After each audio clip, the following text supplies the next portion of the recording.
여러분, 이 시간에는 우리들이 함께 이 하나님의 말씀에 대해서 우리가 그동안 많이 들어왔고 또 공부도 우리가 좀 했다고 생각하지만 많이 부족할 것이에요. 그래서 우리가 오늘 그 부분에 대해서 우리 서로의 생각을 좀 나누기로 하겠어요. 여러분, 우리가 이 주의 말씀대로 살아야 한다, 이런 말을 참 쉽게 잘하고 있지 않습니까? 그죠? 어떨 때는 너무나 쉽게도 하나님의 말씀에 대해서 우리가 언급하는 경우가 있지 않나, 잘 모르면서도 그런 생각을 제가 간혹 해봐요. 여러분은 어떠하세요? 여러분은 정말로 여러분 사시면서 생애 가운데서 매일 하루를 지나시면서 주의 말씀이 차지하는 부분이 여러분의 생애 가운데 얼마나 되세요? 하루 24시간 가운데 여러분이 살면서 호흡하면서 갖고 계신 여러분의 그 생각들, 또 어떤 일을 정하고 결정하고 하는 그런 모든 마음의 일들을 할 때 주의 말씀이 여러분에게 어떠한 영향을 끼치는지 여러분 한번 생각해 보셨나요? 예. 우리가 정말 그리스도인이라면, 또 우리가 교회에 참석하고 있는 교회 신자라면 그러한 것들을 좀 생각해 보아야 되지 않을까, 그렇게 제가 믿습니다. 그럼 왜 그러냐면, 교회라는 곳은 그저 사람들이 모여있는 그런 장소가 아니지 않습니까? 교회는 태초부터 하나님께서 정해놓으신, 그죠? 그동안 인류의 역사 동안 여러 가지의 다른 모습으로 서 있었지만, 교회는 분명히 하나님께서 만들어 놓으신 하나님의 집이에요. 그렇죠? 네. 그래서 교회는 하나님의 갖고 계신 하나님의 성전, 그죠? 하나님의 모습을 따라서 지어져야 하는 곳이 틀림이 없어요. 그런데 교회가 너무나 많고 세상에, 그죠? 또 많은 사람들이 이러한 가르침 없이 교회를 가기 때문에 이 교회에 대한 그 표준이 지금 너무 낮아져 있어요. 또 많은 교회 지도자들이 많은 사람들을 교회로 불러들이기 위해서 교회 문턱을 낮게 만들었어요. 예. 아무나 들어올 수 있게 하자. 그것은 어찌 보면 좋은 생각의 시작이었을지 모르겠어요. 예. 신분의 고하나 또는 가진 것에 어떤 차이 없이 누구라도 교회라는 곳을 들어올 수 있도록 그렇게 문턱을 낮게 했다는 것에는 또 어떠한 좋은 동기가 있었을지 모르겠으나, 그러나 교회라는 것은 원칙적으로 교회는 하나님의 집이에요. 교회는 하나님을 따르는 사람들이 모이는 곳이 교회예요. 그렇죠, 여러분? 여기에는 여러분과 저의 생각이 일치하고 있으리라 제가 그렇게 생각해요. 그래서 우리가 교회 안에서 하는 모든 행동은 누구의 앞에서 하는 행동과 같습니까? 여러분이 교회 앞에서 하는 모든 행동은 누구 앞에서 하는 행동과 같습니까? 예, 하나님 앞에서 우리가 행하는 행동과 전혀 틀리지가 않아요. 하나님께서 그렇게 우리를 취급하고 계세요. 자, 그래서 여러분, 우리 마음에 하나님을 향한 경외심을 갖는다는 것은 참 중요한 일이에요. 하나님을 향한 경외심. 그것이 빠져버리면 우리가 마음대로 행동해요. 교회 안에서도 아무 말이나 막 하고, 교회 안에서도 내가 하고 싶은 대로 행동하고, 그렇죠? 그렇게 철없는 어린아이처럼 우리가 행동한단 말입니다. 자, 그래서 여러분, 교회는 분명히 하나님의 집이고, 또 교회는 하나님께서 주신 특권이 많은 곳이에요. 하나님이 당신의 백성을 보호하기 위해서 교회에는 많은 특권들을 주셨어요. 특권들을. 그렇죠? 어떤 것입니까? 아버지께서 예수님을 사랑하신 그 사랑으로, 참 놀랍지 않습니까? 하나님이 예수님을 사랑하셨는데, 그 아드님을 사랑하셨는데, 그 사랑의 그 농도가 전혀 다르지 않는 농도로 우리를 사랑해 주시겠다는 것이에요. 우리를. 특별히 교회에 모인 하나님의 백성들을. 여러분, 이것을 진실로 한번 생각해 보세요. 얼마나 놀라운 하나님의 약속이신가. 여러분, 세상에서요, 아내가, 남편이 서로를 사랑하는 그 사랑도 어떻게 합니까? 목숨을 내어주는 사랑을 합니다. 부모가 자녀를 사랑하는 그 사랑이 어떠한 사랑을 합니까? 위험에 처한 아이를 구하기 위해서 어머니들이 어떤 일을 행합니까? 그렇잖아요. 여러분, 그런 일들을 세상에서 많이 보지 않습니까? 죽어가는 아이를 살리기 위해서, 차에 친 아이를 살리기 위해서 어머니가 그 무거운 차를, 들 수 없는 차를 드러낸 경우도 우리가 많이 볼 수 있잖아요. 그것이 사랑이에요. 그것이 사랑. 그런데 하나님 아버지께서, 세상을 창조하신 아버지께서 인류를 구속하신 예수님을 사랑하신 그 사랑으로 우리를 사랑해 주시겠다고 약속하시는데 왜 우리가 그 앞에서 우리가 그것을 잘 이해하지 못하고 있을까요? 그렇죠? 여러분, 교회는 정말 굉장한 하나님의 힘을 갖고 있는 곳이 되어야 마땅해요. 교회는. 그리고 교회는 사람들이 모인 곳이 교회이기 때문에, 교회는 건물이 아니잖아요. 예. 하나님은 영혼을 사랑하시잖아요. 예, 교회는 지금 이 자리에 와 계신 여러분 한 사람 한 사람이 하나님께는 중요한 사람들이에요. 이 교회 건물 아무 의미가 없어요. 예. 교회는 이 자리에 지금 앉아있는 여러분, 예. 우리 앞에 앉아 계신 서학재 집사님, 그렇죠? 하나님께 너무나 중요한 사람이에요. 정말로. 예. 예. 어떤 때는 우리가 아무 생각 없이 교회 문을 열고 들어올 수 있어요. 그러나 아버지 되신 하나님께서는 그렇게 철없는 우리들이라 할지라도 어떻게 바라보십니까? 예, 예수님을 구해주신, 예수님을 보호해주신 똑같은 그 사랑의 마음으로 지금 우리들을 대해주고 계신다는 거예요. 여러분, 예, 이것을 잊고 있으면 우리가 교회에 오는 목적을 상실하는 거나 똑같은 것이에요. 자, 그래서 여러분 오늘 이 시간에 우리가 이 교회에 대해서 마음을 쓸 것인데, 자, 그러면 이렇게 중요한 교훈들을 우리가 어떻게 배웁니까? 우리 서집사님이 교회가 그런 곳이구나, 내가 교회 그래서 왔구나, 참 내 마음이 그랬었지, 이런 많은 것들을 어떻게 알아보시겠어요? 네? 무엇을 통해서 증명해 보이시고 그렇구나 하고 확신을 가지시겠어요? 무엇을 통해서? 아니면 우리 헤라 자매가 내 인생이 지금 이렇게 가는 것이 주께서 나를 인도하시는 것이구나, 어떻게 확신을 가져오시겠어요? 어떻게? 무엇을 통해서? 환상을 보시겠어요? 아니면 기도원에 가서 40일 금식 기도를 하시겠어요? 아니면 명성이 높다는 교회에 가서 또 카리스마가 있어 보이는 목사님 앞에 가서 배우시겠어요? 무엇을 하시겠어요, 여러분이? 무엇을 하시겠어요? 예, 맞아요. 여러분 손에 들려있는 이 성경을 펴셔야 돼요. 여러분 손에 들려있는 성경과 아주 가까운 친구가 되어야 됩니다. 친구가. 자, 여러분 성경책 다 갖고 계시죠? 성경책이 여러분과 얼마나 친한 그 관계를 맺고 계십니까? 그래서 오늘은 우리가 성경을 창세기부터 요한계시록까지 우리가 그러한 마음으로 성경에 이렇게 좋은 말씀들이 많구나, 내가 성경을 좀 읽어야겠다, 이런 동기를 주께서 여러분에게 주시도록 여러분의 마음에 이 하나님의 말씀인 성경을 정말 내가 내 보호자 삼아야겠다, 내 인생의 반려자 삼아야겠다, 이렇게 여러분 마음에 주시기를 간구드리면서 우리가 오늘 이 성경을 좀 펴보겠어요. 성경의 맨 처음 책이 무엇입니까? 창세기죠. 창세기.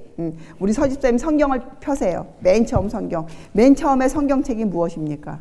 맨 처음에. 맨 처음에 나온 책이 뭐예요? 창세기죠. 창세기. 창세기. 성경은 구약과 신약으로 나누어져 있어요. 그렇죠? 구약은 오래전에 예수님 오시기 전에 쓰여진 글들이고, 신약은 예수님 오신 후에 예수님 돌아가시고 나셔서 쓰여진 글들을 신약이라 이렇게 불러요. 그렇죠? 구약. 그리고 우리가 구약과 신약을 합해서 성경이라 이렇게 부르지 않습니까? 창세기로부터 시작해서, 창세기를 쓴 사람이 누구예요? 모세 아닙니까? 모세. 모세로부터 시작해서 성경의 맨 끝책 요한계시록을 쓴 사람이 누구예요? 사도 요한. 그죠? 그 두 분의 그 인생을 살펴보면 기간이 약 1600년이 흘렀어요. 모세는 BC, 예수님 오시기 전 1500년경의 사람이었어요. 그렇죠? 사도 요한은 언제 죽었는가? 예수님 돌아가시고 나서 더 살아서 AD 100년경에 죽었어요. 돌아가셨어요.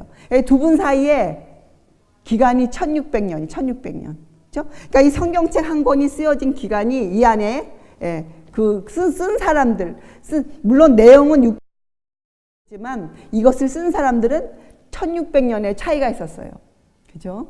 그런데 여러분이 이제 믿음을 갖고 성경을 읽어보면, 올바른 성경을 읽어보면 창세기를 쓴 모세나 1600년이 흐른 다음에 쓴 사도 요한의 글이나 똑같다는 것을 알 수 있어요. 그러니까 이것은 사람이 한 것이 아니죠. 아니 1600년 동안 그 당시에 핸드폰도 없었고 컴퓨터도 없었는데 그 두 분이 연락을 하고 지낼 수는 없었을 거 아닙니까? 그렇죠? 네. 그걸로 미뤄보아 이 성경에 아는 모든 책들의 내용은 성령께서 그 시대마다 필요한 글들을 적어 보내신 것이에요. 자, 그래서 구약을 살펴보면 구약에는 첫째 모세오경이라는 글이 나와요. 모세오경이라고 부르는데 우리가 그것을 율법서라고 불러요. 율법서. 자, 거기에 어떠한 책들이 들어가 있습니까? 자, 여러분이 펴보신 창세기가 들어가 있고 그 다음 책이 뭐예요? 창세기 다음에 출애굽기. 그렇죠? 창세기, 출애굽기, 그리고 뭐가 있어요? 레위기, 그리고 민수기, 그리고 신명기. 이렇게 5책을 모세오경, 모세가 지었어요. 그래서 모세오경이라 부릅니다. 그죠? 근데 이 5책의 내용은 무엇이에요? 5책의 내용은 이 5책을 모세가 왜 만들었습니까? 그 당시에 모세가 하나님의 백성 이스라엘을 잘 가르치고 그들을 잘 인도하기 위해서 또 그들에게 어떤 교훈을 주기 위해서 만든 책이 모세오경이에요. 그래서 지금도 히브리 사람들이 이것을 토라, 자기네 나라들의 교훈 삼아서 지금도 읽고 있어요. 모세오경을. 자, 창세기는 많은 사람들이 창세기 그러면 하나님이 땅을 만드시고 하늘을 만드시고 바다를 만드시고 막 이런 것들을 이제 염두에 드는데 그것도 중요하죠. 그러나 창세기를 적어 놓은 이유가 있어요. 하나님께서. 창세기에는 놀라운 일이 적혀져 있는데 사람이 어떻게 만들어졌으며 사람을 만드신 하나님의 목적은 무엇이며 그런데 그 사람이 사람이란 뜻은 아담이에요. 아담의 뜻은 사람이에요. 아담. 그 아담이 어떻게 유혹에 빠졌으며 그렇죠? 사단은 또 아담을 어떻게 유혹했으며 그래서 아담이 어떻게 타락했고 아담의 자손들이 어떻게 살았다. 이런 것이 적혀져 있어요. 창세기에는. 창세기에는 드디어 누가 등장합니까? 믿음의 조상 아브라함이 등장해요. 그리고 아브라함과 그의 자손들의 역사가 적혀져 있어요. 그런데 성경은 사람들의 일대기가 쫙 적혀져 있어요. 믿음의 사람들의 일대기가. 그런데 그들의 잘한 것도 적혀져 있지만 주로 무엇이 적혀져 있습니까? 그들의 실수가 적혀져 있어요. 그들이 연약해서 저지른 실수들, 사람이 적어 놓았더라면 창피해서 적어 놓지 않을 그런 실수들이 여기 적혀져 있어요. 아브라함이 어떤 실수했습니까? 자기 아내를 속이죠. 누이라고. 근데 속일 때 약간의 그 핑계거리가 있어요. 그래 놓고 어떻게 자기 생명을 구하잖아요. 아브라함이. 믿음의 사람이 그런 일을 또 했어요. 자, 이런 것들이 창세기에 적혀져 있어요. 창세기에.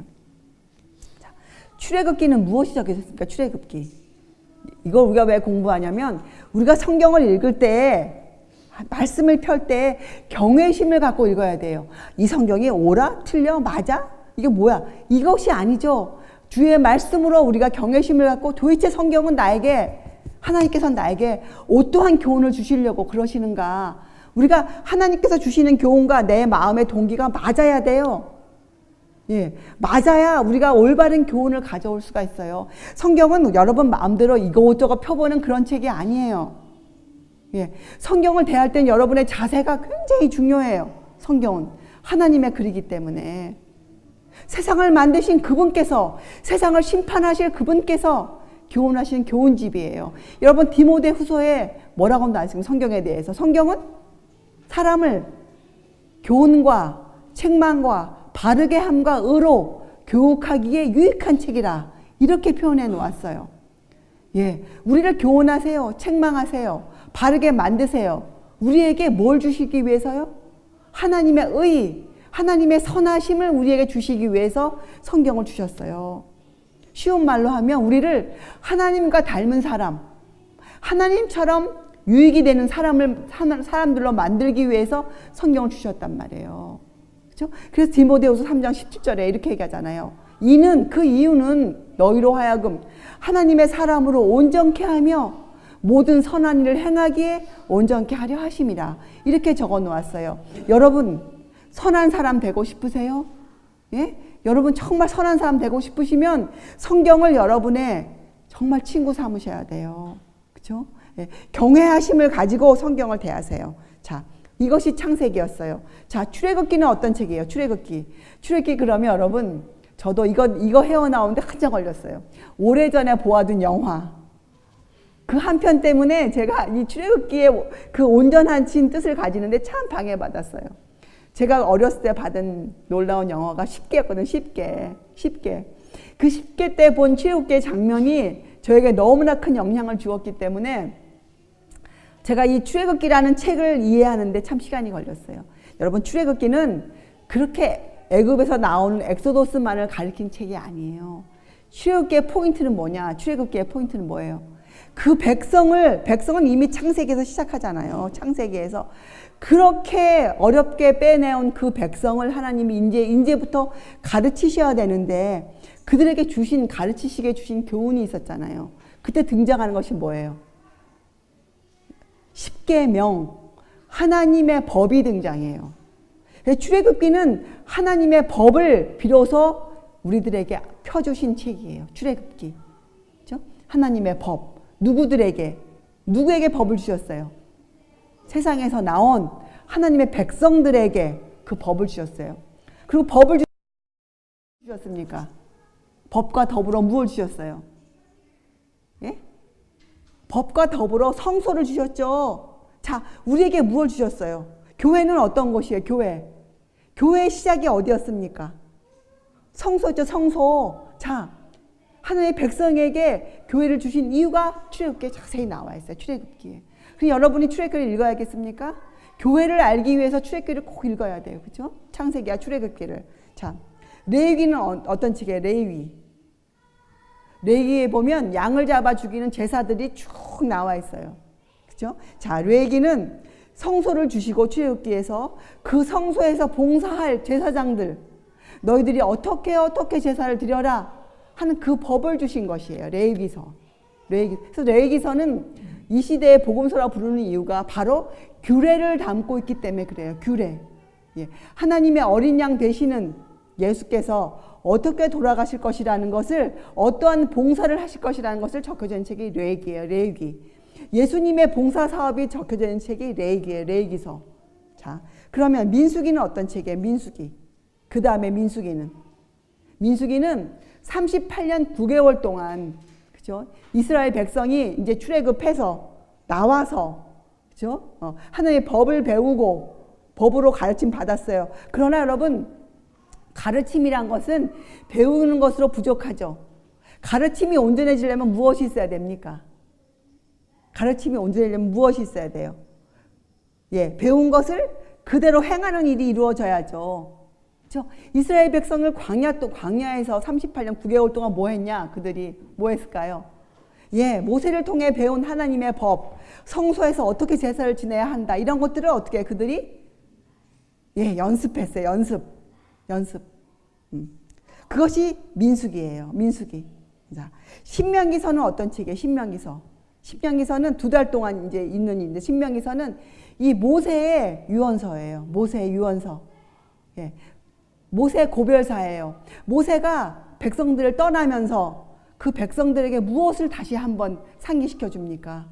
너희들이 누구며, 너희들이 어떻게 앞으로 살아야, 가나안 땅에 들어가서 너희가 어떻게 살아야 하며, 너희가 어떻게 법을 지켜야 하는지, 너희들이 배운 하나님의 받은 법은 무엇인지, 이것을 다시 상기시켜 주는 책이 신명기서예요.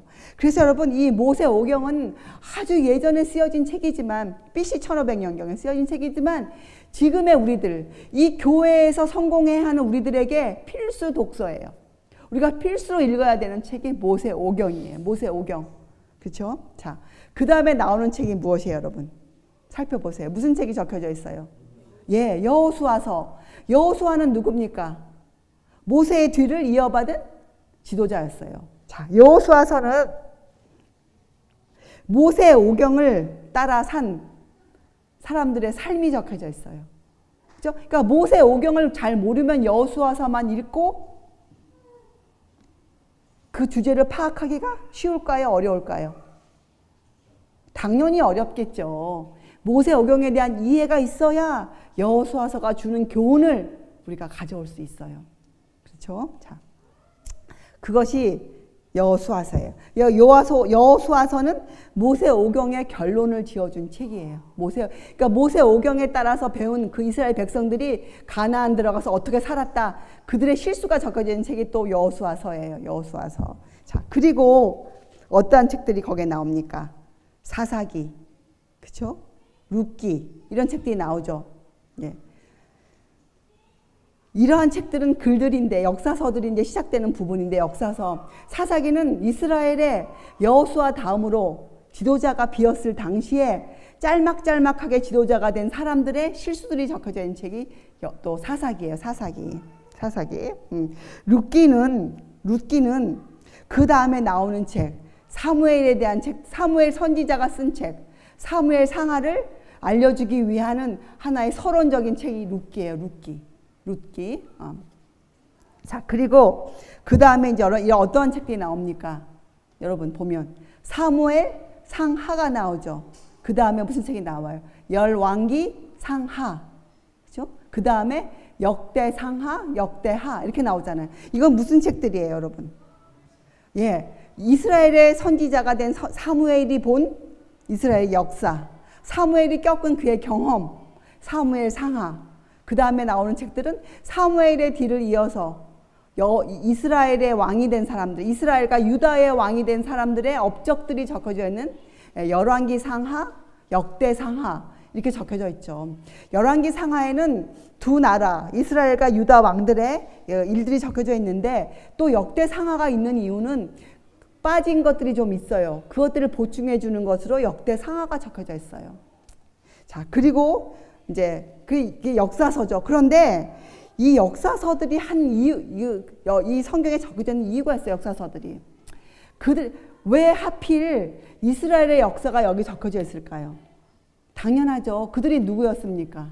이스라엘이 누구였어요? 예, 이스라엘은 창세기를 통해서 하나님의 백성으로 선택받은, 그죠? 하나님께서 그들을 택하셔서 앞으로 세상에 내놓을 하나님의 백성의 모본으로 세움받은 백성들이었잖아요. 그들의 삶이, 그들의 역사가 여기 적혀져 있는 거예요. 근데 그 역사가 우리에게 왜 필요합니까? 예, 역사서를 가만히 읽어보면 역사서의 주제가 있어요. 예, 무엇을 통해서 어떤 왕은 하나님의 방법을 잘 따랐다, 어떤 왕은 하나님을 따르지 않았다, 이렇게 적혀져 있지 않습니까? 그렇죠? 역대서의 끝이 전부 다 그렇게 끝나요. 예, 이 왕은 하나님의 말씀을 잘 들었다, 이 왕은 그렇지 못했다, 이렇게 끝나지 않습니까? 그게 주제가 무엇이에요? 우리에게 무슨 교훈을 주는 것이에요? 예, 하나님의 백성이 그들이 모세 오경을 통해서 배운 하나님의 여호와의 법을 잘 따라 행했는지 아니면 잘 따르지 못했는지 이것을 알려주는 책이 역사서예요. 우리에게 어떤 교훈을 줍니까? 하나님의 법의 원칙을 이렇게 잘 따라 살면 이러한 축복을 받고 하나님의 법을 어기고 살면 이러한 결과를 내어놓고, 그죠? 그 지도자들이 잘못했음에 따라서 이스라엘 백성이 어떠한 고난 가운데 들어갑니까? 전체 이스라엘이. 그렇잖아. 이런 것들을 알려주는 책이 역사서예요. 역사서. 예, 특별히 이 역대하 상하가 책에 왜 또 있었는가 살펴보면 이스라엘 백성들이 그 포로로 끌려가서 자기네들이 살다가 돌아와서 그들이 역사를 알아야 될 필요가 있었어요. 그들의 역사를. 예, 그래서 이 역대상하는 특별히 에스라, 포로 후에 돌아온 그 하나님의 학사가 다시 역사를 모아서 다시 이스라엘 백성에 가르친 책 중에 한 권이 역대상하예요. 그래서 이스라엘의 그 히브리 성경을 보면 이스라엘 사람들의 그 성경이 아니죠. 이스라엘 사람들의 그 책을 보면 역대상하가 맨 마지막 책으로 나와 있어요. 역대상하가. 자, 그리고 또 놀라운 것 하나는 이 구약 성경, 지금 우리가 공부하고 있는 이 구약 성경이 누가 공부한 또 책이었을까요? 어느 분께서 이 성경을 통해서 공부하셨을까요? 예, 예수 그리스도. 예. 예수님께서도 어렸을 때부터 이 성경을 손에 갖고 계셨어요. 그죠? 예. 예수님께서 이 구약을 통해서 성경을 하나님을 알아가셨어요. 참 신비에 속하는 말이지만 놀라운 말씀 아닙니까? 예? 그리고 여러분이 이 구약 성경을 정말 사랑하셔야 돼요. 여러분이 구약 성경을 자세히 공부하셔야 돼요. 구약 성경. 자, 그래서 역대 상하가 끝난 다음에 어떤 책이 나옵니까? 여러분 보면 에스라, 느헤미야 이렇게 두 책이 나와요. 에스라, 느헤미야. 여기에 나와 있는 이유는 에스라, 느헤미야도 역사서에 속하는 책이 역사서. 어느 시대의 역사가 적혀져 있습니까? 에스라, 느헤미야는. 에스라, 느헤미야는 이스라엘 백성이 하나님의 말씀을 안 듣고 어떻게 그들의 왕조가 잠시 끊기면서 그들이 포로로 끌려갑니까? 그들이 바벨론이라는 나라의 포로로 끌려가요. 그래서 그 기간 동안 그들이 70년 가량 그 포로 생활을 하거든요. 그리고 그들이 돌아와서 다시 나라를 회복하는 그 과정을 적어놓은 책이 에스라와 느헤미야서예요. 그렇죠? 에스라와 느헤미야서. 그리고 그 다음에 나온 책이 여러분 우리가 잘 아는 책 어떤 책이 나오죠? 에스더. 에스더는 어떤 책이에요? 그 에스더라는 한 여인, 이스라엘 여인으로서 남의 나라에서 왕비가 된 여인의 그 일대기가 적혀져 있잖아요. 그 여인의. 근데 이것도 주제가 나와 있어. 주제가 뭡니까? 주제가 에스더의 믿음이 적혀져 있어요. 그렇죠? 에스더와 모르드게의 믿음이 적혀져 있지 않습니까? 죽으면 죽으리라. 내가 죽어도 하나님의 법대로 살아내리라. 그런 글이 적혀져 있어요. 에스더. 그래서 이 포로 후에 적혀져 있는 글로서는 에스라, 느헤미야, 에스더 역사서에 들어가죠. 역사서에. 자, 그리고 누구의 어떤 글이 적혀져 있습니까? 욥기가 나왔어요. 욥기. 욥기는 참 많은 것을 담고 있는 책인데 욥기는 학자들의 말에 의하면 이 창세기보다 약간 먼저 쓰여진 책일 것이다. 이런 말이 있어요. 욥기서. 근데 욥기서를 읽어보면 그 욥이란 한 사람이 당하는 시련이 적혀져 있어요. 시련. 근데 우리에게 어떠한 답을 주냐? 욥기는 이런 사람에게 답을 주는 책이 욥기예요. 아무런 근거 없이 본인 생각에 아무런 이유 없이 어려움을 당한다고 느끼는 사람. 그렇죠. 그런 사람이 간혹 있지 않습니까? 내가 왜 지금 이렇게 어렵게 살지? 내가 왜 인생에 이런 어려움이 있을까? 이런 것 때문에 하나님께 대해서 약간의 원망이 있는 사람들, 하나님께 질문이 있는 사람들에게 주시는 답으로 주신 책이 욥기서예요. 욥기서를 이런 마음으로 잘 읽어보면 왜 내가 욥기서를 지금 읽고 있는지 답을 얻을 수 있는 책이 욥기서예요. 욥기서. 자, 그리고 그 다음에 어떤 책이 있어요, 여러분? 살펴보면 뭐가 나와 있습니까? 시편, 잠언, 전도서 이런 책들이 있어요. 그렇죠? 시편, 잠언, 전도서. 자, 이런 어떤 책? 이것은 우리가 성경에서 글들이라고 불러요. 글들. 그렇죠? 이 시편과 잠언과 전도서는 어떤 역사서도 아니요. 또 교훈, 어떠한 그런 하나님 법에 대한 교훈이 들어있는 책은 아니지만 글이지만 이 글들 안에는 이 글을 쓴 사람들의 인생을 통해 배운 교훈들이 들어져 있어요. 교훈. 특별히 누구의 교훈이 들어져 있습니까? 이 안에. 솔로몬은 인류의 역사를 통해서 가장 위대한 왕 중에 한 사람이 솔로몬이에요. 현자들이 말하기를 이 땅에서 부귀영화를 누린 많은 왕들이 있었지만 그 중에서도 최고로 부귀영화를 누렸던 사람이 솔로몬이었대요. 솔로몬. 그 솔로몬이, 그러니까 쉬운 말로 하면 하고 싶은 것을 모든 것을 다 해본 솔로몬이 적은 책들이 시편에도 들어있고 특별히 잠언과 전도서와 아가서죠. 아가서. 세 편이 적혀져 있어요. 특별히 전도서는 이 솔로몬 왕이 인생 마지막에 그가 많은 실패를 하고 하나님께 많은 그 반역을 저지르고, 그죠? 그가 또 마지막에 간신히 하나님께 간합하심을 받고 그가 그 인생 노년에 죽음을 맞이한 그가 자기 아들을 위해서 또 자기 백성들을 위해서 회고록 자기가 얼마나 부족한 사람이었는가를 적어놓은 책이 전도서예요. 그래서 전도서에 어떤 말이 나와 있습니까? 인생에 대해서 헛되도다. 나의 인생은 헛되졌소다. 이런 것을 적어놓은 책이 전도서예요. 전도서. 우리가 정말 주님을 알고자 하는 그런 경외심을 갖고 읽으면 우리에게 참 많은 교훈을 주는 교훈집이죠. 잠언서죠. 교훈이죠. 그렇죠? 그것이 시편과 잠언과 전도서와 아가서예요. 아가서는 솔로몬이 어떻게 보면 솔로몬이 지은 사랑의 글인데 이것은 그 예수님이 대한 사랑의 글이라고 우리가 읽을 수 있을 만큼 아주 훌륭한 책이에요. 자, 아가서가 끝나면 무슨 책이 나옵니까? 예, 선지서가 나와요. 대선지. 여러분, 우리가 어떤 글은 대선지서, 어떤 글은 소선지서 부르는 이유가 무엇입니까? 예, 책의 분량 때문에 그래요. 그 선지서에 갖고 있는 그 가치가 덜해서 소선지서가 아니고 그 책의 그 분량, 쉬운 말로 페이지 수에 따라서 페이지 수가 많은 것은 대선지서, 페이지 수가 적은 것은 소선지서 이렇게 불러요. 자, 대선지서에 들어가는 책이 어떠한 책입니까? 예, 뭐가 있어요? 이사야서, 그죠?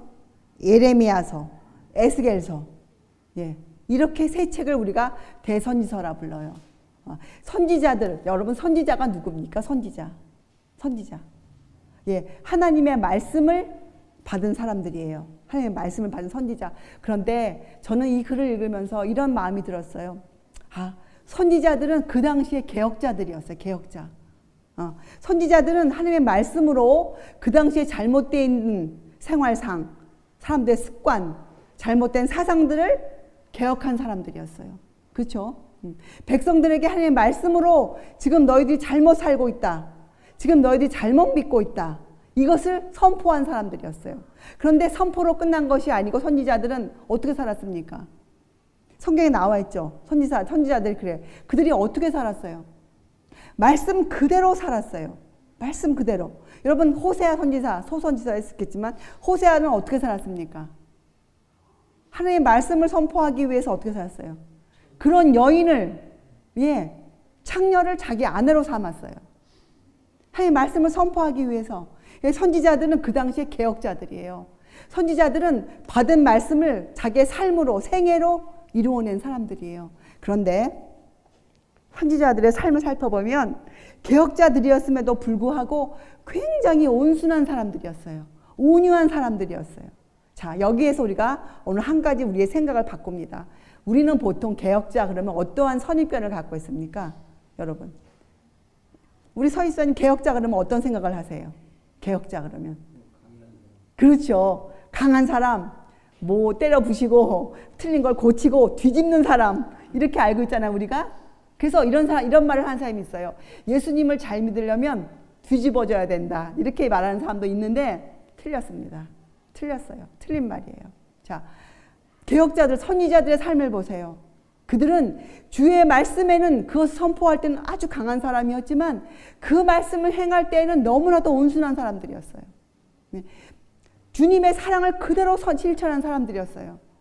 예, 예수님의 사랑이 어떠했다고요? 시들은 초목에 내리는 봄비와 이슬비 같았어요. 보슬비 같았어요. 어떻게 해요? 상한 갈대를 꺾지 않으신 분이셨어요. 예수께서는.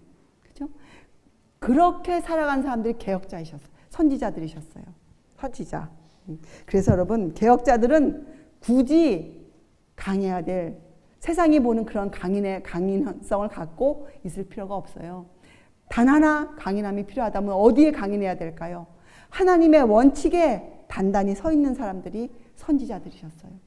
자, 이 시대에 우리들도 하나님께서 개혁자로 부르시지 않았습니까? 왜요? 이 시대가 잘못 믿고 있는 하나님의 법, 사람들이 경히 여기는 하나님의 법, 이런 것들을 우리가 세상에 내놓아야 될 사람들로 하나님 부르셨어요. 그렇다면 우리들도 우리 스스로 어떻게 우리를 바라볼 수 있을까요? 개혁자예요. 잘못되어진 것들을 고칠 사람들이에요. 자, 꼭 우리가 뒤집어져야만 될까요? 아니에요. 우리가 어떻게 되어야 된다는 거예요? 주의 사랑으로, 우리가 성령의 그 만짐으로 우리가 이슬비와 보슬비를 통해서 우리가 만져지고 있으면 돼요. 그거 하나 우리에게 필요한 것이에요. 우리에게 강인함은 어떤 강인함이 필요합니까? 어떤 풍파에도 흔들리지 않는 강인함이 필요해요. 무엇이에요? 하나님의 법을 고수하는데, 하나님의 법을 견지해 나가는데, 견지는 뭐예요? 유지하고 실천해 나간다는 뜻이에요. 하나님의 법을 내 생애를 통해서 견지해 나가는 일에 우리가 강인하면 돼요. 그러나 우리가 영혼들을 취급하고 우리의 삶을 세상에 보여내고 하는 일에는 우리가 어떻게 해야 돼요? 아주 부드러운 사람이 되어야 돼요. 그렇죠? 남에게 하는 말 한마디, 주님을 모르는 사람이라 할지라도 나의 의견과 반대되는 사람이라 할지라도 그들을 대하는 우리의 모습과 우리의 태도와 말에는 아주 부드러움이 들어가 있어야 돼요. 선지자들이 그렇게 하셨어요. 예. 그래서 여러분 선지서들을 읽어보면 굉장히 훌륭하신 분들의 글인데도 불구하고 아주 사랑을 담고 있어요. 온순함을 담고 있어요. 그렇죠? 그것이 선지서예요. 자, 이제 이사야서, 에레미야서, 그죠? 그 다음에 잠깐 중간에 어떤 책이 들어가 있습니까? 예레미야죠. 예레미야 애가가 들어가 있어요. 짧은 책이 들어가 있어요. 그죠? 이것은 이제 망해가는 마지막 이스라엘 백성을 향한 그 나라를 향한 슬픔을 적어 놓은 책이에요. 예레미야 애가는. 자. 그리고 나면 어떠한 책이 나옵니까? 에스겔서, 선지서가 나오고 어떠한 책이 나옵니까? 예, 다니엘서가 등장해요. 다니엘서는 어떤 책이에요? 다니엘서는 예언서예요. 예언서. 그런데 예언만 담고 있는 예언서가 아니고 다니엘서는 그러니까 대선지서 중에 하나예요. 왜냐면 선지자들 예언했으니까. 그렇죠? 근데 특별히 다니엘서가 중요한 이유는 거기에 무엇이 들어가 있기 때문에 그럴까요? 다니엘서에는 인류의 역사가 들어가 있어요. 역사서와 예언서가 같이 들어가 있는 책이 다니엘서예요. 그래서 다니엘서를 잘 공부하면 우리가 뭘 할 수 있는가? 뭘 할 수 있을까요? 하나님이 미래에 주신 인류의 미래에 대한 예언을 볼 수 있는 안목이 열리는 책이 다니엘서예요. 여러분의 미래에 대해서 알고 싶으세요?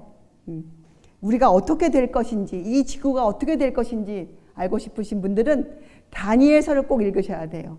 그런데 다니엘서를 읽을 때에도 마음대로 읽으면 절대로 알 수가 없어요. 도리어 혼란을 갖고 올 수 있어요. 그러나 우리가 이제껏 공부한 것처럼 하나님의 그 안목을 갖고 싶다. 하나님께서 우리 인류에게 주신 그것을 우리가 배워서 우리가 준비하는 사람, 하나님 만나기를 준비한 사람이 되고 싶다. 이런 강렬한 소망을 갖고 있을 때 우리가 다니엘서를 펴면 우리가 그것을 가져올 수가 있는 책이에요. 보와 같은 하나님의 예언을 이해할 수가 있어요. 그것이 다니엘서예요. 다니엘서에는 실제적으로 인류가 볼 수 있는 기간적인 예언이 나와 있어요.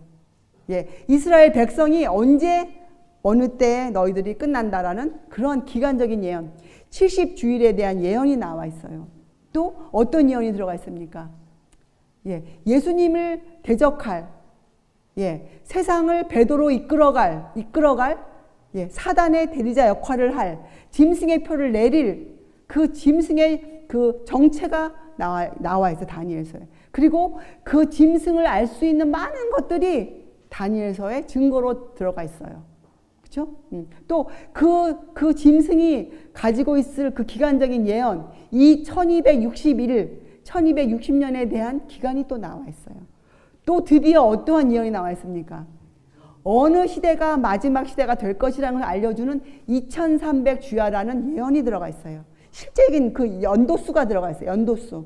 그러니까 우리의 선배들은 다니엘서를 통해서 어떠한 도표를 만들어 놓았어요. 인류 역사에 그 기간적인 예언들을 만들어 놓은 도표도 갖고 있어요. 인류는. 우리들이 이런 마음을 가지고 있지 않았기 때문에 과거에 그런 것들을 알 수 없었지만 이제 우리가 강렬한 예수님을 만날 강렬한 소망을 갖고 있다면 마땅히 알 수 있는 것들이 다니엘서에 많이 적혀져 있어요. 다니엘서에. 자, 그리고 이제 어떠한 책이 나와 있습니까? 호세아서, 또 요엘서, 또 오바냐, 그 다음에 요나서, 미가서, 그죠?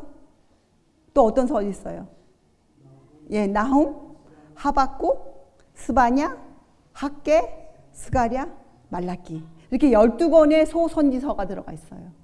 근데 이 소선지서들은 다 각권마다 정말 특별하게 우리에게 예수님에 대한 마지막 날에 대한 이런 것들을 알려주고 있죠. 특별히 하박국서에 뭐가 등장합니까? 믿음으로 말미암아 살리라가 등장해요. 하박국서에. 의인은 믿음으로 말미암아 살리라. 하박국서에. 자, 그런데 이 하박국서는 어떤 걸 갖고 있냐면 하박국 선지자가 이런 마음의 의문이 있었어요. 하나님, 우리가 이스라엘 백성 맞지 않습니까?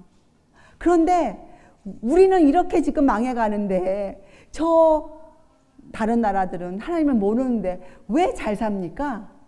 이런 마음에 하나님께 대한 원망이 조금 있었어요. 하박국 선지자가. 그때 하나님이 하박국에게 답을 주세요. 어떠한 답? 의인은 믿음으로 말미암아 살아야 된다. 그런 거 바라보지 말아라. 의인은 믿음으로 말미암아 살아야 된다. 이것을 설명해 주는 책이 하박국서예요. 그래서 여러분들이 갈라디아서, 로마서, 히브리서에 나오는 믿음으로 말미암아 의를 진실로 알고 싶으면 어디서 먼저 시작해야 될까요? 하박국서를 이해하시고 계셔야 돼요. 하박국서. 예, 그것이 12권의 소선지서예요. 이렇게 해서 말라기서를 끝으로 구약 성경이 끝이 나요. 구약 성경이. 자, 그리고 마태복음이 시작하기까지 400년의 기간이 있어요. 400년. 사실 왜 이런 기간이 있었을까요, 여러분? 신약은 누구에 대한 책입니까? 특별히 신약은 예수님의 생애를 그린 책이에요. 예수님의 생애를. 신약은 사실은 구약도 누구를 그린 책이에요. 구약도 오실 메시아이신 예수님에 대한 책이에요. 오실 메시아. 구약은. 신약은 이 땅에 오신 메시아. 그리고 또 어떤 글이 적혀져 있습니까? 신약에는 앞으로 다시 오실 메시아, 다시 오실 예수님에 대한 책이 적혀져 있어요. 다시 오실 예수님에 대한 신약. 자, 그래서 이스라엘 백성들은 이 400년, 신약이 시작하기 전까지 400년 동안 준비를 하고 있어야 될 기간이었어요. 어떤 준비? 예수님을 맞을 준비를 하고 있어야 됐어요. 구약 성경을 열심히 공부해서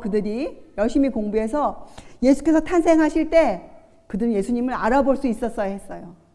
다니엘서를 공부해 보면 예수님이 오실 기간이 나와 있어요. 그렇죠? 또 미가서에 보면 예수님이 탄생하실 장소가 나와 있어요. 그렇죠? 그래서 이스라엘 백성이 400년 동안 정말 열심히 구약 성경을 공부했더라면 그들은 예수님이 이 땅에 오셨을 때 예수님을 영접했을 것이에요. 자, 그 기간은 실패했죠. 자, 우리들에게 지금 어떠한 기간이, 신약이 이미 끝났습니다. 신약 성경은 사도 요한으로 해서 신약 성경 끝났어요. 신약 성경이 AD 100년에 끝났어요, 여러분. 자, 지금이 몇 년도죠? 지금이 2016년도에. 자, 그러면 얼마나 시간이 있습니까? 지금 우리에게 주셨어요.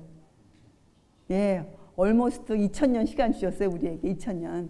뭐 하라고 주셨다는 거예요, 우리에게 2000년을. 무엇 하라고? 다시 오실 주님 만날 준비하라고 주신 거예요, 인류에게. 다시 오실 주님 하라고. 그래서 신약을 공부하면서 무엇을 발견해야 돼요? 신약은 오실 주님을 발견해야 돼요. 오실 주님. 신약을 열심히 읽었는데 예수님 재림에 대해서 막막하다. 그것은 무엇을 뜻하는 거예요? 성경을 잘못 읽은 것이에요. 그렇죠? 신약 성경을 통해 우리는 다시 오실 메시아, 이 땅에 재림하실 두 번째 오실 예수님을 만날 준비를 할 수 있어야 돼요. 신약을 통해서. 신약. 자, 신약에 어떠한 책이 있어요? 마태복음, 누가복음, 마가복음, 요한복음. 이렇게 네 권의 예수님의 생애를 그린 책이 있어요. 아주 정직하게 예수님의 생애를. 여기에 보면 예수님이 사단에게 시험을 당하셨다. 이런 글도 있어요. 예수께서. 그렇죠? 자, 역사적으로는 마가복음이 맨 처음에 적혀져 있지만 순서는 마태복음, 마가복음, 누가복음, 요한복음 이렇게 적혀져 있어요. 그렇죠? 자, 그리고 그 다음 책이 무슨 책이에요? 사도행전. 그런데 이 사도행전은 사복음서를 모르면 읽을 필요가 없는 책이에요. 사도행전. 우리 아까 여호수아서는 무엇을 꼭 읽어야만 알 수 있는 책이 여호수아서였죠? 모세오경. 그렇죠? 이 사도행전을 정말로 이해하고 싶으면 꼭 뭘 읽어야 될까요? 사복음서를 먼저 읽어야 돼요. 사복음서.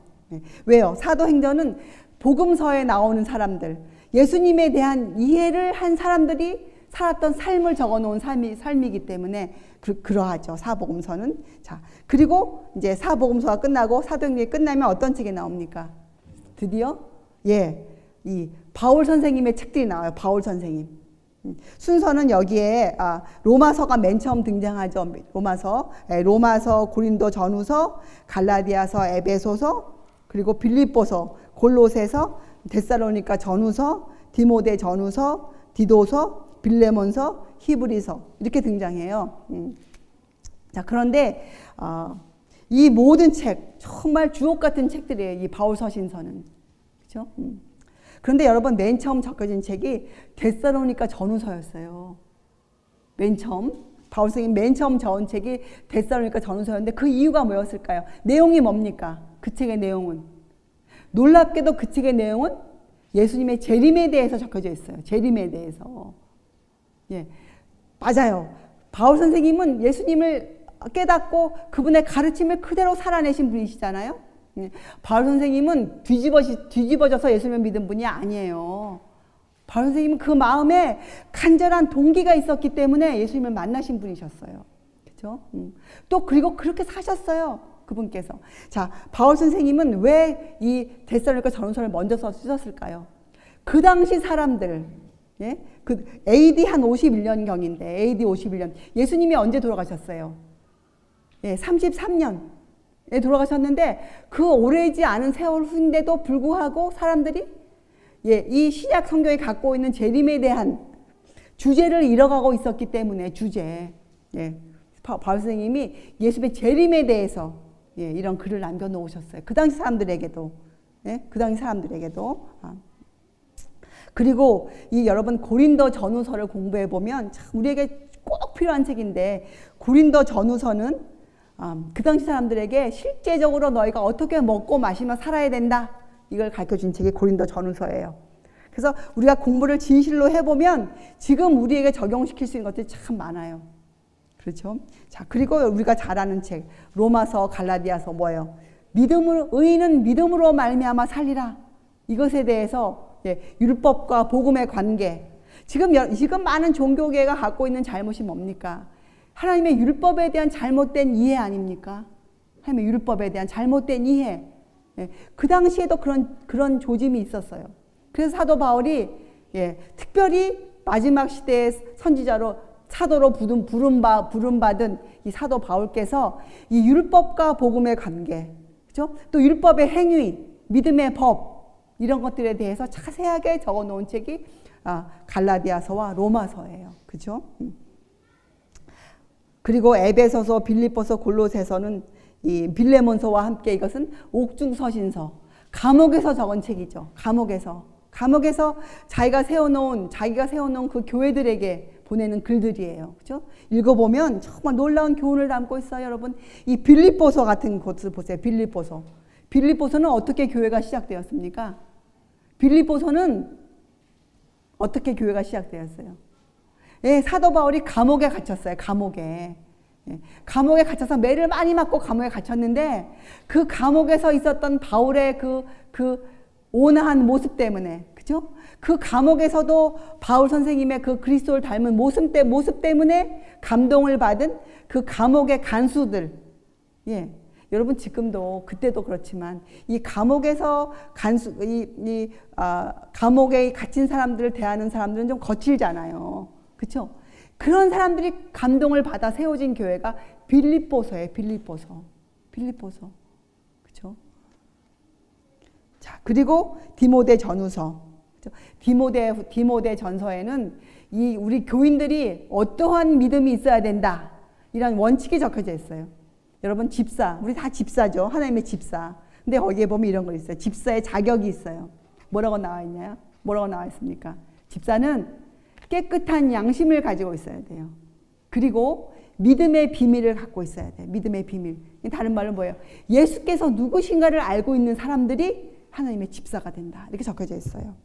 자, 그리고 디모데 후서는 사도 바울 선생님의 뭐라고 부를까요? 유언서. 그죠?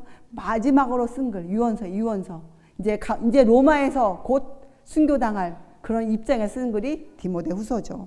자, 그리고 이 히브리서는 솔직히 언제 지었는지 정확지 않아요. 그러나 히브리서는 우리가 지금 막 공부를 끝냈잖아요.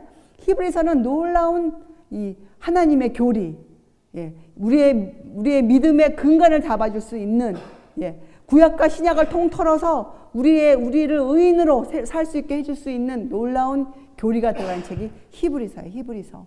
그러니까 히브리서만 단독으로 읽고서는 이런 것들을 알 수가 없어요, 여러분. 그렇죠? 우리가 지금 공부해 왔지만 성경도 하나님의 책이기 때문에 질서가 있는 책이에요. 질서가. 무조건 여기저기 있는 책이 아니에요. 성경은. 하나님 주신 질서를 따라 읽어야만 되는 책이에요. 히브리서. 자, 그리고 이제 야고보서가 나오죠.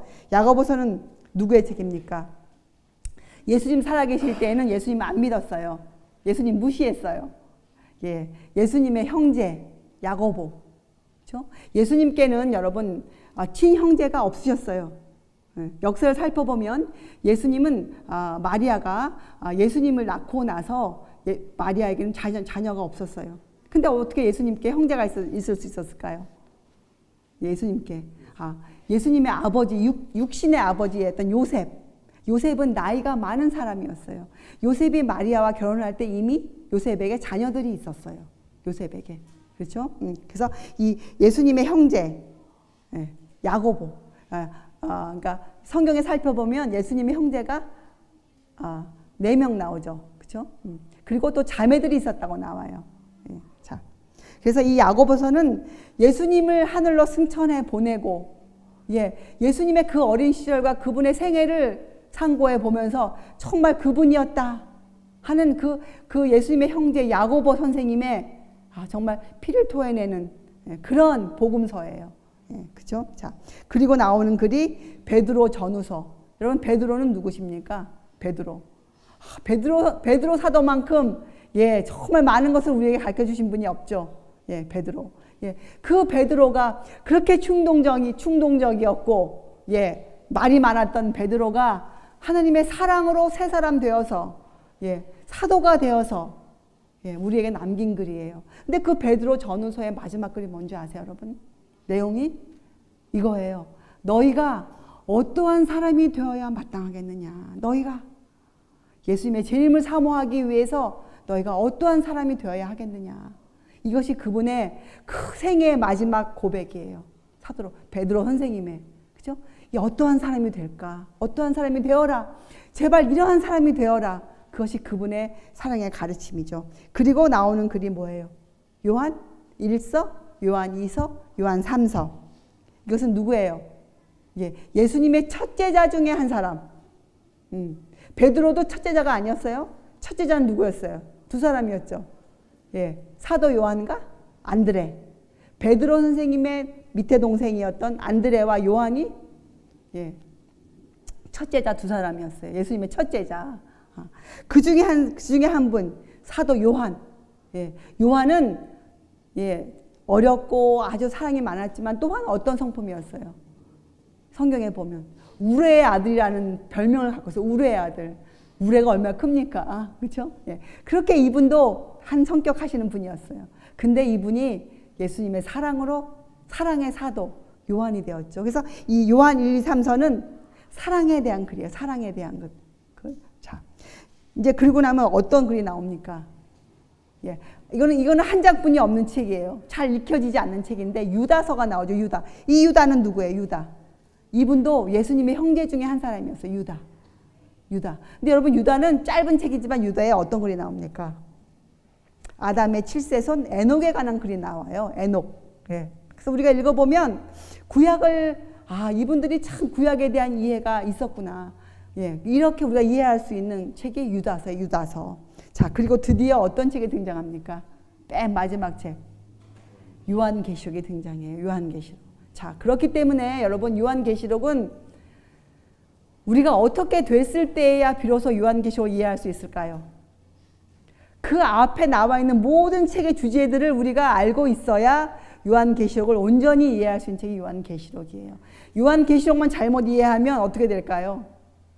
광신주의로 흐를 수가 있어요. 광신으로. 그래서 여러분, 요한계시록은 우리가 다른 책들을 잘 공부하고 하나님의 마음과 그분의 안목을 우리가 깨달은 후에 우리가 요한계시록을 이해하면 우리에게 무엇을 주는 책입니까? 큰 믿음을 줄 수 있는 책이죠. 우리가 어떠한 폭풍에도 흔들리지 않는 사람으로, 우리가 마지막 짐승의 표의 마지막 환란을 지나갈 수 있는 사람으로 우리의 믿음을 세워주는 책이 요한계시록이에요. 자, 이것이 성경의 66권이에요. 근데 여러분 기억할 것은 성경에는 원래 책이 장과 절이 없었습니다. 그냥 한 편의 두루마기 글이었어요. 몇 장, 몇 절 이런 것이 없었어요. 자, 그렇죠? 그렇기 때문에 여러분, 어떠한 책이 66권이라 66장으로 끝난다 그래서 그 책을 우리가 어떻게 또 의미를 줄 수 있는 것이 전혀 아니에요. 그죠? 그러니까 우리가 어떤 것을 이해하고 넘어갈 때 굉장히 조심하면서 우리가 이해하고 우리가 넘어가야 돼요. 예. 우리가 성경을 이해하고 넘어감에 있어서는 나의 생각이나 내 개인적인 생각이나 어떻게 성경에서 밑받침해주지 않는 어떤 사상들을 여기다 집어넣어서는 절대로 되지 않아요. 왜요, 여러분? 이유가 왜 그럴까요? 지금 이 시대에도 선악과가 있습니까? 예, 있기 때문입니다. 지금 이 시대에도 진리와 오리를 섞어 놓은 선악과가 너무나 많기 때문에 특별히 마지막에 가까울수록 사단은 선악과를 더 그럴듯하게 뿌려놓기 때문에 여러분 우리가 경계하고 있어야 돼요. 여러분 머릿속에 드는 생각이라 할지라도 그저 그대로 용납하지 마세요. 예, 하나님의 영처럼 보이는 어떠한 것일지라 할지라도 여러분이 어떻게 해야 됩니까? 그것을 성령께 여러분이 알아야 돼요. 성령께 물어보아야 돼요. 그리고 우리가 성경으로부터 근거를 찾고 답을 얻어야 돼요. 그것만 여러분의 머릿속에 모아놓아야 될 것이에요. 그렇게 성경을 배우고 우리가 읽어야 합니다. 이것이 앞으로 여러분과 제가 공부해 나가야 될 성경책이에요. 자, 오늘 이 자리에 모인 여러분들 아직 성경에 대해서 가깝지 못하거나 잘 모르기 때문에 하나님께서 이렇게 놀라운 책을 주셨구나 이런 걸 모르기 때문에 혹 우리가 아직 가깝지 않다 할지라도 여러분 아직은 우리에게 은혜의 시간 어떤 시간이에요? 예수님이 아직 이 땅에 오시기 전이란 말입니다. 우리에게 아직도 시간을 주고 계시단 말입니다. 어떤 시간을 주고 계시는 거예요? 말씀을 읽으라고 우리에게 말씀을 읽으라고 시간을 주셨어요. 여러분 그렇죠? 자, 이제 여러분은 무엇을 하셔야 될까요? 여러분 생애를 잘 정리하시고 왜냐하면 너무 바빠서 나는 말씀을 못 읽습니다. 이것은 여러분의 잘못이에요. 여러분의 생활에 문제가 있다는 것이에요. 생애를 잘 정리하시고 여러분의 생각을 다듬어서 지금부터라도 늦지 않았습니다. 지금부터라도 이렇게 강력한 힘을 갖고 있는 하나님의 말씀과 정말 친해지시기를 또 엄숙한 경외심으로 엄숙한 마음으로 이 하나님의 말씀 살아계신 분으로 하나님의 말씀을 대하시기를 간곡히 부탁드립니다. 기도하시겠어요? 하늘에 계신 하나님 아버지, 이 땅에 남겨놓으신 특별히 마지막 세대인 저희들에게 남겨놓으신 하나님의 말씀을 저희가 엄숙한 마음으로 경외심으로 대할 수 있도록 저희들을 인도하여 주시옵소서. 저희들이 이 말씀을 통하여 하나님 아버지의 사랑을 알고 그 사랑에 반응하여 저희가 하나님의 마지막 백성으로 설 수 있도록 주님 저희들을 인도하여 주시옵소서. 이 일에 부족함이 없도록 하나님 저희들을 보살펴 주시옵소서. 이전에 모인 하나님의 백성들을 귀히 보시고 긍휼히 보시고 저희들을 주의 말씀으로 인도하여 주시옵소서. 저희가 매일매일 아침마다 성령을 간구하오니 우리에게 오셔서 우리의 마음에 오셔서 우리들을 진리로 인도하여 주시옵소서. 감사드리오며 귀하신 예수 그리스도의 이름으로 아버지께 간절히 기도드리옵나이다. 아멘.